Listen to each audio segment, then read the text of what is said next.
Welcome to MMA Maine, the best MMA show around the world. Mighty Devin Debo Taylor. What's up, dude? What up? Not much. How you doing? Doing great, man. How was your Valentine's Day? My Valentine's Day was great. Valentine's Day was great. How was yours? Is that who you hung out with? Yeah, your me and the Bell just hung out. You know, it's a good date. It's a good date right here. You know what? The tough part is I picked this fight. I picked him to win. I knew it was going to happen, and you know, what are you going to do? We're going to get to that in a second. We're talking about the UFC Fight Night this past Saturday, Broomfield. But let's start off. We'll start off with the threefer. Start off Thursday night, World Series of Fighting. Moraes retained. I wasn't real. It was close. It was close. It was a little closer. You were talking big that yeah, I mean, that he didn't want to see him in the ring, and it was a close fight. It was a lot closer than I expected. You know, Moraes has been dominating over there in the World Series of Fighting, and Hill came in, and I mean, arguably undefeated, so he came in with probably some confidence, but he gave him a good little run for his money. Yeah, definitely. Friday, what I want to talk about more, this is what I'm excited about. We represented MMA down there. I went down there for Fresno, Bellator, Media Row, met some awesome people like I always do. I get seated next to the photographer that I was there when I was there the last time in Fresno. Okay. He wasn't happy then. He wasn't too happy. Not that he was super upset this time, but he's a photographer and they put him on Media Row. It's kind of hard to take pictures when you're not at the cage. So the last time I was there, he was bitching about not being able to get close enough to take pictures. But this time it was him and his other business partner, whatever. So one was cage side and one was on Media Row. So. Oh, okay. Yeah. Because I would have assumed they were bitching about sitting next to you. Well, one would think that. One would think that. That's pretty reasonable. That wasn't the argument. I would be upset about that. I don't even blame him. You know, I don't get starstruck, but I do have to say, sitting in front of me, Royce Gracie, dude. But that's a man crush. That's like different. That is, it's not even a man crush. It's a straight respect for that man. Straight respect. It's a little bit of both for you. Nah, I mean, I might have a man crush like on Carlos Condit, something like that. But with Royce, it's just straight respect, dude. Goodness. I gave him the old, the old one love. Like he knows you. Like I was just like, and then I bowed my head, just try to show some respect. Okay. He was cool, just like all the other people there. Hanging out with the fans, taking pictures. Because I also heard they're bringing over Fedor too. Fedor's going over to Bellator. He's not fighting for him, but he's going to be like a fight ambassador. Yeah, I heard something of that nature, and who knows? And I mean, they're just trying to get that roster going, I guess. I mean, I don't not a roster, but I think just names. You know what I mean? Just to kind of bring some legitimacy. Yeah. I'm not mad at it. You're right over there? Yeah. You good? Something bit me down here. Is there a dog out there or something? Or a snake? A spider? The maid hasn't come by to clean the studio lately. You haven't paid the bill. I told you to pay the bill. It looks like there's stuff living down here, I'll be honest. Yeah, so Fresno was cool. And the thing that I was really excited about, too, with the whole aspect of it is the media scrums with them are really weird because they don't do like a post-fight conference like the UFC does. So you do like these one-on-one media scrums, which is cool, but when it's not set up in a fashion where you can talk to somebody in an environment where you can hear them and or see them, it's just weird. You know what? Because that's how I would really prefer if we did this. So like I didn't have to hear you or see you. See? That would work so much better. It could be like the Avengers where it's just like a hologram of me and then it's just like you and you normally have to see me and it's vice versa? Or no? But I would still have to see your hologram. Like I don't even want to see your hologram. But you can like throw things at me and take out aggressions and not necessarily, hurt me. Although but that's the best part is knowing that it would. What am I thinking? Yeah. No, so we did a post-fight media scrum with Shlomenko. And I don't know what it was. I mean, I did make it a point. Fresno is like a 2.5-hour drive each way from where my house is to the venue, so it's a good long haul. But I made it a point to, after the fight, drive back home and get right into the lab and edit up that video to try to get the jump on everybody. And yeah, I mean, Saturday and Sunday it generated, you know, a fair amount of views, but yesterday, dude, it blew up. We got like 1,000 views just yesterday. Wow, I mean, people, you know, they love your interview style. Yeah, just like jackassery. Yeah, I mean, that's what we do here, and we do it well. Hey, you know what, though? I don't know if it's what I said, or maybe he knew the Ruski roots, you know, being Russian. Boy. But, you know, he's got his translator there, and everybody that he spoke to answering them, he answered in Russian to his translator. But when I asked him a question in regards to belt contention, he's like, nah, translator, I got this, and answer me in English, you know? I was like... Maybe because... I'm not even gonna throw any hate your way because you're the champ. I'm not even gonna throw the hate at you. Yeah, man, come on. Yeah. If you don't have anything nice to say, then think of something not nice to say. So I'm just gonna hold it for a little bit. All right. So anyways, I was excited about that. And then Saturday night, of course, we had UFC Fight Night Broomfield, Colorado. And yeah, the card overall, fair. But the main event, dude. That's a great fight. Great fight. And I was scared. You should have been scared. Because I'll tell you, Benson, he looked like he normally looks. He looked like he was still at 155. I think he actually probably went to like Pinky's Hot Dogs and had some extra, whatever they have out in Colorado, right, to get some extra weight on. Because he probably struggled to get to 169 when he weighed in. Thatch looked like a middleweight. I mean, they did not look like they were in the same weight class at all. Thatch looked huge, and Bendo looked tiny. I mean, and but that's not how the fight played out, to be honest. No, I mean, and I know a lot of people will not agree with me, but I honestly, I gave Benson the first round, and that was due to more strikes landed. I know Thatch was hunting him down like a serial killer, but dude, you can't. I was talking to George, our friend George. You can push against a wall as hard as you want. It doesn't matter how hard you push it. If there's no movement, work is not being completed. I don't care if you're hunting somebody down. If you ain't landing any strikes, aggression is irrelevant if you're not hitting anybody.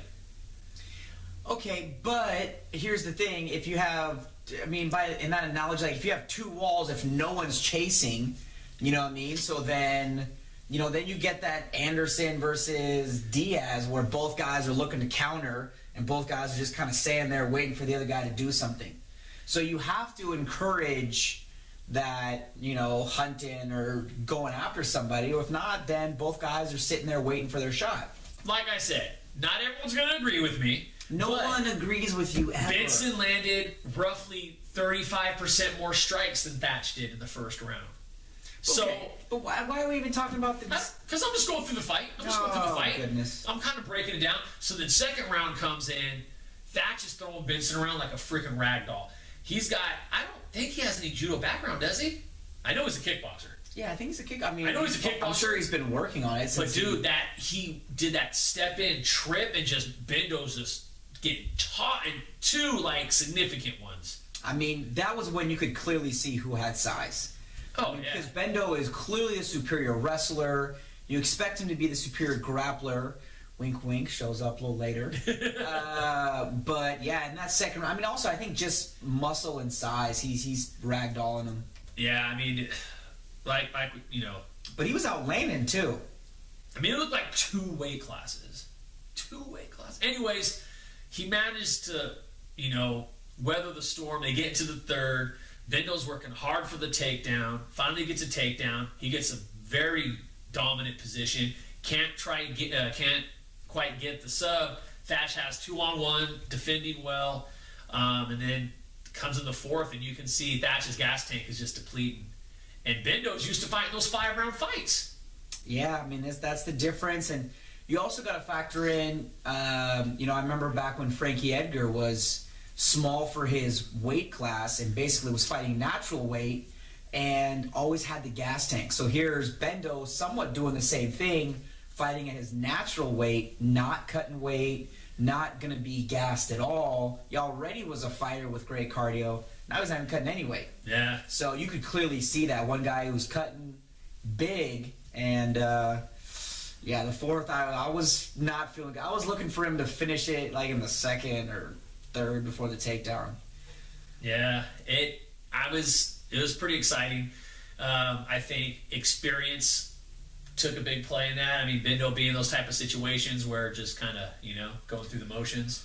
I was really excited for Bendo to get this win. I was okay losing the belt to a chump. That was fine because I really didn't want to see Bendo lose this one. That would have been a tough skid for him. That would have been 3 in a row. Yeah, that would have been bad for him. So I'm glad that he actually kind of goes up in weight and gets a W. So I was happy with it. I like him in welterweight. I think that Thatch was, even though he got the win, I didn't think it was a great matchup for him. And honestly, I thought that the ring rust could have been a contributing factor prior to me seeing the fight, but after watching it, I don't think it was. I think Thatch just doesn't necessarily have that gas tank to go 5 rounds, I also think this was also a guy who was 2-0 yeah, in the UFC. But 11-1, every single win that he has, finish. But so he's probably a quick fighter, right? Yeah, so you also have a guy who's hyped, used to somewhat dominating his opponents, and now you're going to, really be tested. Yeah. Well, that's the thing, is he's never really fought anyone at Bendo's caliber. Exactly. So now you're really tested. Now you're going into deep waters. Now normally I get to throw this guy around and he's going to break. Bendo doesn't break. No, he doesn't. I was excited about the Cole Miller fight. You were pretty sure Cole Miller was going to pull something off, weren't you? No, we both picked Max Holloway. Yeah, you were scared to take it. No, I was not scared to take it. I broke it down. I told you how good he's doing. I told you that Max Holloway has only lost to top 10 fighters. 3 I of thought them. you said Cole Miller was really sneaky. He could pull something off. He could. Yeah, and maybe if the accidental headbutt didn't occur, maybe something else would have happened. Oh, you're going to blame the accidental headbutt? I mean, it definitely was a contributing factor. I don't think that Cole was going to dominate any fashion, but who's to say that it couldn't have been a different outcome? You are the king of excuses. It's just king of conspiracy theory. Not excuses. That's it. That's not. I don't need, when you have the belt, you don't need to make excuses. You just sit behind the belt and you let the belt talk for you. That's all you do. I mean, you could hit your boy Flying Brian. I mean, he was on your coattails. Say, man, Dax is gonna take it. I got Debo and hashtag and Brian. Come on, dog. This is. What were the odds in the beginning of the season? Because I was looking like you guys were giving me the bad odds. I mean, better put your money on it. Hey, buddy. Season's not over. Season's not over. Season's not over. I love that you just talk so much junk. It's beautiful. It's all good. It's beautiful. It's 4-1 right now. 4-1, just so you know. It's 4-1. I gotta. But one of those weeks doesn't count because there wasn't actually a fight. We've counted in the other seasons, so why would we count it now? You're gonna count when there's no fights. We did all the other seasons. It's belt retention. It's the weeks. That's what we always did back in the season 1 and season 2. Wow. All right. I mean, if that's the case, we can go back. There's many weeks where you got to keep the belt and you had a 3 or 4 fight win streak because you just got to keep it because there was no fights. I don't know why you would count those. I don't know. Then we can go back. Maybe we need to recount. Maybe it's Dade County all over again. I mean, I don't know how you count, but it's fine. You take a 4-1, take 5-1, you take whatever wins you want. It don't matter because it's gonna be whatever and 1 at the end of the season. You got my hurtful one. You got the hurtful loss. Your jackassery is painful. You got my hurtful loss with Rumble beating my boy's dreams up, crying. Rumble even felt bad because he was crying. It was painful to watch. So, anyway, we'll just keep it over here. Well, you know what? Speaking of which, let's just get right into it. This weekend, this Sunday, actually, I think it's counter-programming, you think? Against WWE? Don't they have, some type of pay-per-view going on? I hope they're not trying to go against WWE. WWE is they're established. I mean, why else would they do a Sunday fight? I mean, they do Sunday fights every once in a while. You know what? Actually, it is in Brazil, so maybe that's what it is. That's all I can think of. But if it's Sunday here, isn't it? No, I don't know. I don't really know the time zones for down there, so I can't imagine. But sometimes that's the only time they can get like the stadium and stuff like that. As soon as it gets international, they get all crazy. Yeah. Well, we got 2 different fights on tap that I think that could be potentially for the belt. We got the main event. We got Frank Mir against Bigfoot Silva. I mean, I'm taking Bigfoot. If you want Frank Mir, he's all yours, buddy. Yeah. So, anyways, okay. You gonna like put any like, you know, some relevance behind it? Like, you give me some breakdown? You gonna talk to me about it? You just gonna say I'm taking Bigfoot? Well, I was saying who I was taking, and your response to your breakdown that was. I mean, I don't know what that was. It was like Mothra from the Thundercats, you know. Don't do that. Oh, come on, man! You gotta throw in the '80s little Easter eggs. I don't know what that was. Anyways, I know the Thundercats, and I know Mumra, but I don't know what you just did. Like, it was just confusing. All right, so Frank Mir has taken a lot of damage at this point in his career. His striking, he takes a lot of damage in his striking as well. And Bigfoot Silva is called that because his limbs and his hands and feet are larger than they should like naturally be. And I think if he puts the lunch boxes on Frank Mir once, I think it's gonna be ugly quick. Frank Mir has been trying to really work on his striking and his stand-up, and his defense is really bad. I think he's going to take a bad blow. So we agree on that one.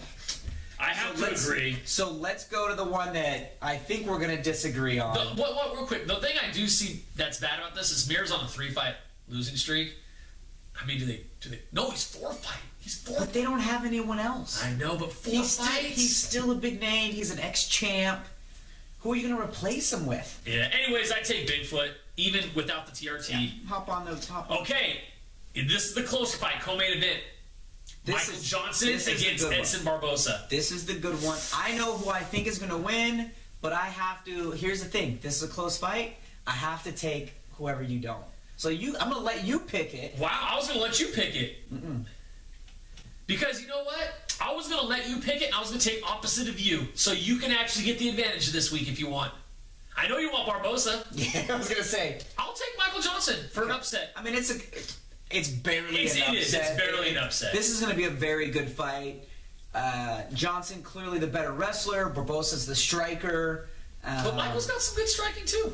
If he tries to strike with Barbosa, he's going to get finished. Well, I gave you the advantage. I think Michael might. That was a foolish decision. Well, we'll see. I think Michael has a good. This is a good one to try and say like you gave me the advantage. Like that's so that way I can come in and even really shine it up. You know what I'm saying? Or it's gonna make you look really bad when you lose. Damn it! You already got your excuse. Oh well, see the reason why. Well, of course I gotta have the excuses ready. Anyways. That was a quick show tonight, bro. It's already over. It's done. You know, we didn't even talk about the Hadouken that got thrown last week. I know. We'll have to talk about that next week. Anyway. Crazy. Devin Ebo Taylor. I'm coming for that belt. Mighty. Have a great night. Thanks for watching.